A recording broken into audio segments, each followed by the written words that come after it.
안녕하세요. 소소한 주식생활입니다. 이번 시간에는 볼린저 밴드를 활용한 매매, 즉 초보자분들을 위한 단기 매매 방법을 설명드릴 텐데요. 단타 매매도 중요하지만 추세를 확인할 수 있는, 그리고 내가 오늘 어떤 가격쯤에서 매수를 하고 어떤 가격쯤에서 흐름을 보이고 매도를 할 수 있을까라는 전체적으로 차트를 읽어보는, 그리고 생각을 가져보는 그런 단기 매매가 꽤 중요하기 때문에 여러분들께 단기 매매의 가장 기본적인 볼린저 밴드를 활용한 매매를 설명드리려고 합니다. 볼린저 밴드인데요. 이 볼린저 밴드는 상한선, 그리고 하한선, 그리고 중앙선으로 이루어져 있습니다. 지금 보고 계시는 이 빨간 선이 상한선이라는 건데요. 그리고 이 바닥에 보이는 것이 하한선입니다. 즉 이동평균선들의 값으로 기본적으로 설정되어 있는 것이 아마 20일 이동평균선이라는 이 중앙선이 만들어져 있을 겁니다. 이 중앙선을 기점으로 해서 상한선, 그리고 하한선이 표준 편차에 의해서 만들어지게 되는데요. 잠시 후에 차트를 보면서 설명을 드리겠지만 기본적으로 설정되어 있는 값은 20, 그리고 2라는 숫자가 있을 겁니다. 그 20은 중앙선 21선을 뜻하게 되고 플러스 마이너스 2에 대한 표준 편차 값이 상한선과 하한선을 만들어 놓게 됩니다.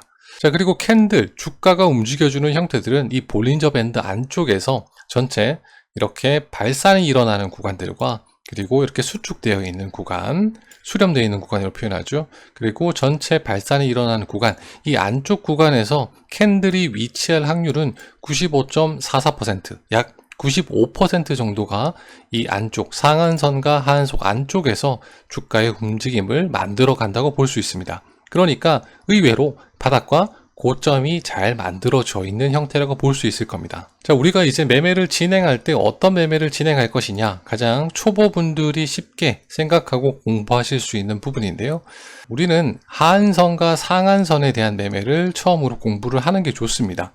추세에 대한 부분은 이렇게 발산되는 부분들, 이렇게 이격이 크게 벌어지는 부분들이 있고, 이 이격이 벌어짐으로써 수익을 낼 수 있는 발산에 대한 개념과, 그리고 다시 한 번 더 이렇게 수렴되는, 발산 이후에 하락을 하면서 수렴되는 구간들, 또는 상승을 하면서 수렴되는 구간들이 연속적으로 만들어지기 때문에 이 가격에 대해서, 그리고 이 매매에 대해서는 조금 더 공부가 필요한 편이고요.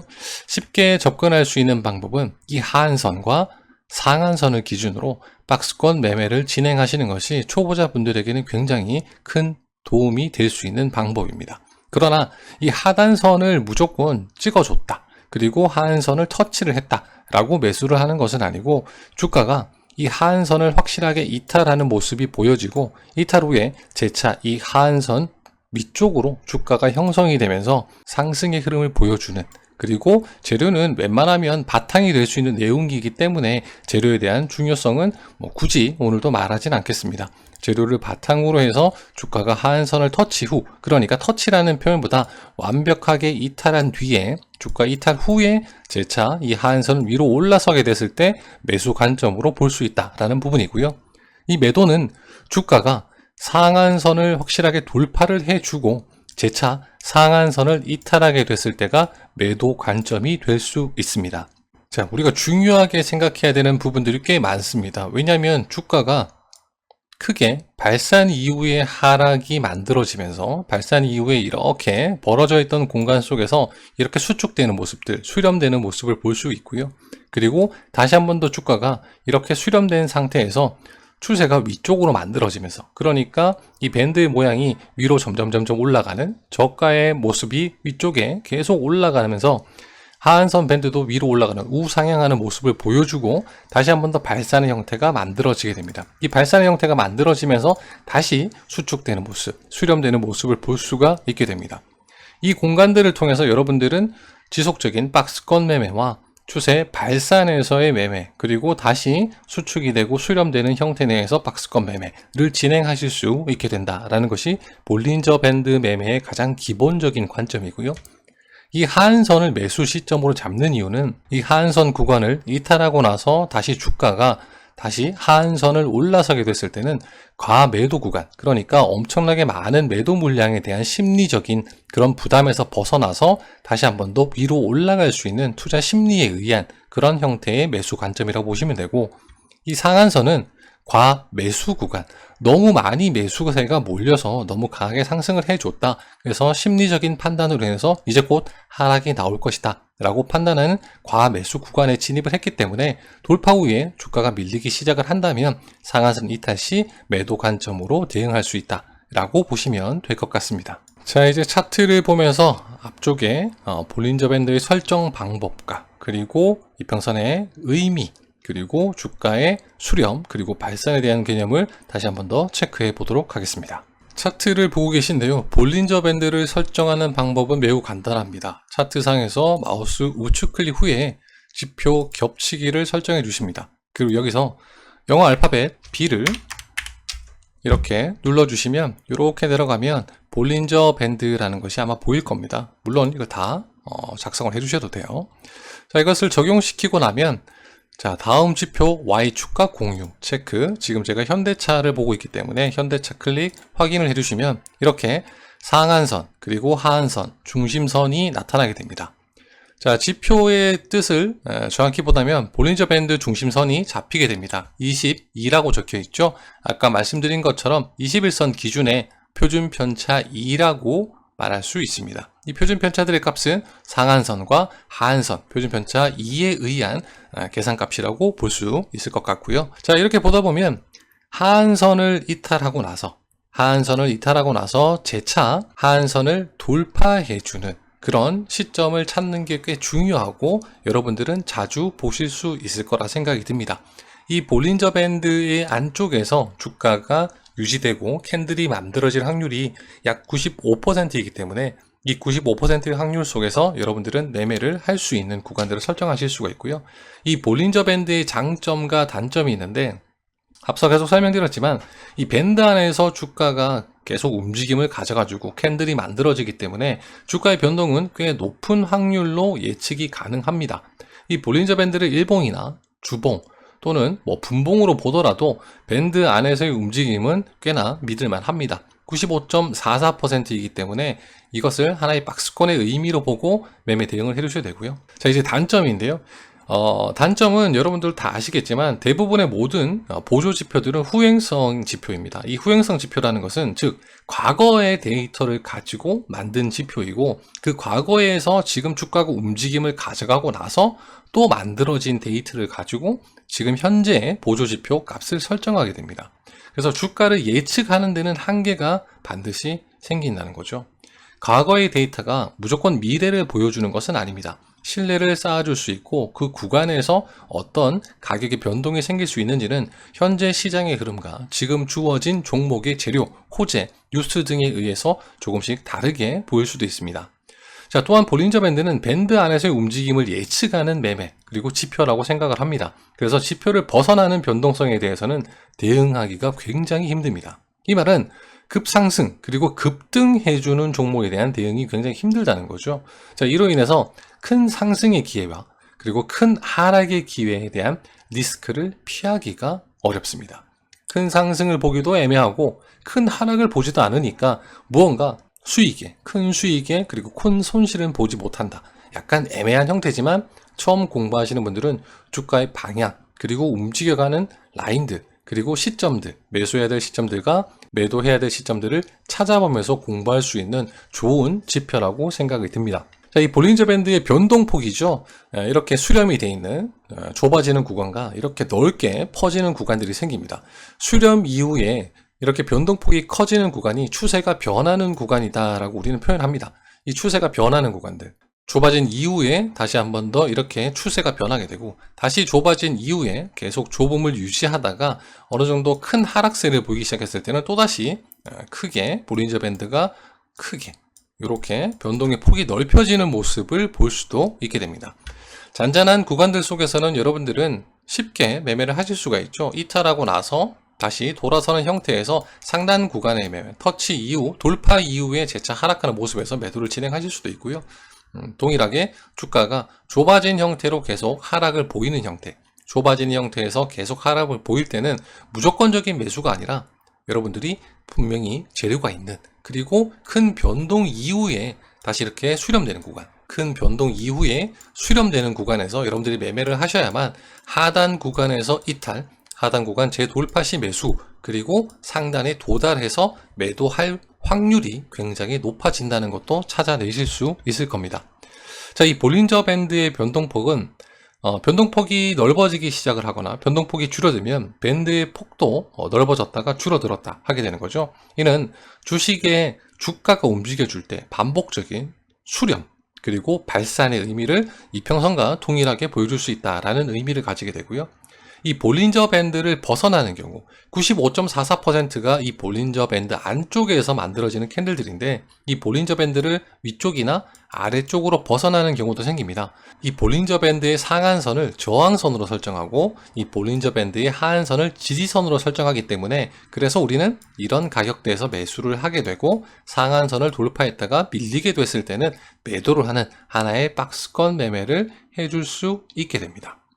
자, 반대로 지지해주고 있던 하한선이 뚫리게 됐을 때는 주가는 추가적으로 계속 하락을 해줄 확률이 많겠죠. 그래서 재료가 없는 구간, 그 변동폭을 확인하려면 크게 변동이 일어난 이후, 상승의 형태 또는 하락의 형태 이후에 이렇게 볼린저 밴드가 수렴되고 있는 구간에서 박스권 매매를 하시는 게 확률적으로 매매를 하기 쉽다. 자, 밴드 폭이 이렇게 수렴되고 있는 구간에서는 조만간 주가가 이렇게 크게 발산하는, 상승하면서 발산하는 또는 하락을 하면서 발산해주는 추세의 전환이 이루어질 확률이 곧 생길 수 있다 라고 생각하시면 될 것 같아요.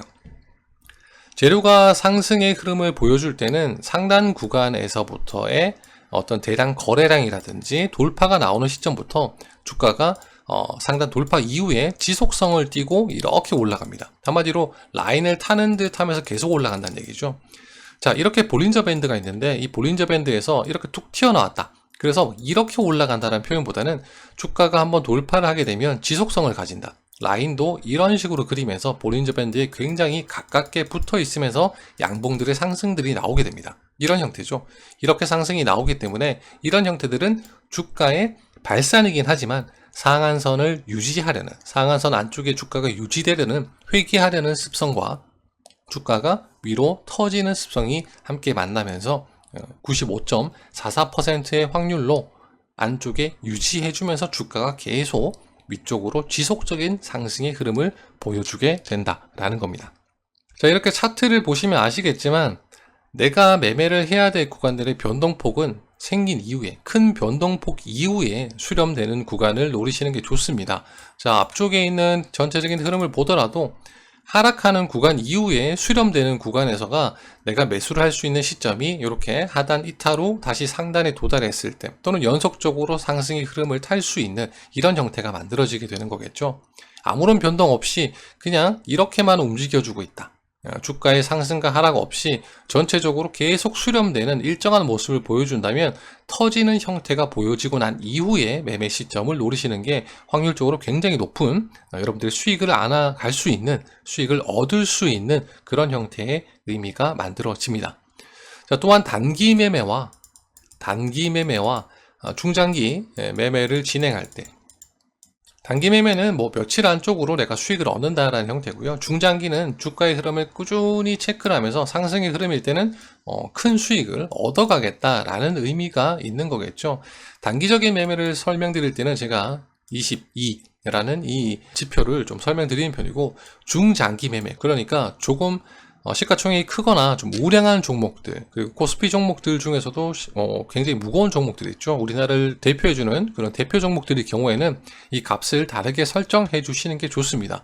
이 설정 값은 기본적으로 여러분들이 더블 클릭을 하시게 되면 22라고 되어 있고요. 중장기로 가셨을 때는 80에, 그리고 표준 편차값도 조금 수정을 해줘야 되기 때문에 뭐 3이나 4 이 정도의 표준 편차값을 조금 수정해 주시는 게 좋습니다. 그러면 중장기 형태의 매매가 조금 만들어지게 됩니다. 이 중장기 매매 형태라는 것은 분명히 이 지표 사이, 상한선과 하한선 사이의 이격이 꽤 많이 벌어져 있기 때문에 이 라인에서 중심선까지 하나 더 포함을 하고, 이 중심선에서부터 상한선까지 또는 하한선에서부터 중심선까지 라는 의미를 조금 더 부여를 해서 수익권을 이렇게 나눠갈 수 있게 됩니다.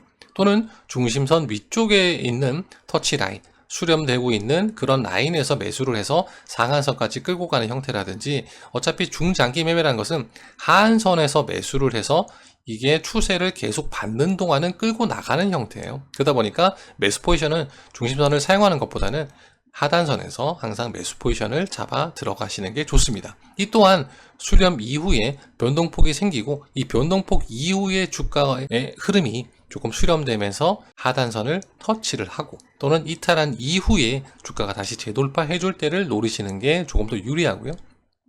전체적인 흐름을 본다면 제가 현대차, 조금 무거운 종목이죠. 우리나라를 대표하는 종목을 보고 있는데, 수렴하는 구간에서도 잘 움직임을 가져가지고 여기서부터 내가 조금 더 홀딩해서 들고 가고 싶다라고 할 수 있는 매수 포인트들은 이렇게 큰 변동폭이 일어나고 나서 다시 한 번 더 하락, 이 하락 구간이 어느 정도 멈춰지고 나서 주가가 상승해주고 재차 바닥들을 형성해주는 중장기 매매에서의 중요한 포지션들은 이렇게 쌍바닥이라든지 3중 바닥을 형성해주는 시점에서 매수를 들어가주는 게 좋습니다. 그리고 이 앞쪽엔 당연히 변동폭이 생긴, 이렇게 큰 변동의 이격폭이 생긴 이후에 바닥을 확인해주면서 하한선 부근의 이탈, 그리고 재돌파가 나오는 시점에서 매수를 해주는 게 좋습니다. 그러니까 이렇게 W자가 확실하게 만들어져 가는 포지션들을 체크하면서 매매를 이어나가면 수익권이 조금 더 안정적으로, 그리고 지켜보면서도 우상향 해주는 모습으로 언제든지 수익을 얻을 수 있게 되는 그런 하나의 방법이 만들어지게 됩니다. 자, 이게 단기적인 매매와 장기적인 중장기 매매에서는 이 설정값을 다르게 설정을 해줘야 된다라는 것을 반드시 기억을 해주시고요. 이 포인트에서 굉장히 중요한 것은 하한선을 이탈하고 나서 하한선에 돌아설 때, 그리고 상한선의 돌파 이후에 다시 상한선을 이탈할 때 매도를 한다라는 거고, 이런 시점들을 잡기 위해서는 한 번의 추세의 큰 변동성이 생기고 난 후에 수렴되는 구간에서 이제 매매 시점을 잡아 들어간다라고 기억을 해주시면 좋을 것 같습니다. 자, 이번 시간에는 단기적인 매매, 그리고 차트가 어떻게 움직여 갈 수 있는가라는 부분에 의한 가장 기초적인 초보분들도 진행하실 수 있는 단기 매매에 대해서 설명을 드렸고요. 이제 다음 시간이 됐을 때는 여러분들이 말씀을 해주셨고 신청을 해주셨던 5분봉상에서 눌림 매매를 다시 한번 더 설명드리는 시간을 가져보도록 하겠습니다. 항상 응원해 주시고 꾸준히 관심을 가져주셔서 감사합니다. 모두 폭우에 큰 피해가 없으셨길 바라고 앞으로도 꾸준히 열심히 노력하도록 하겠습니다. 저는 이만 물러가 보겠습니다. 감사합니다.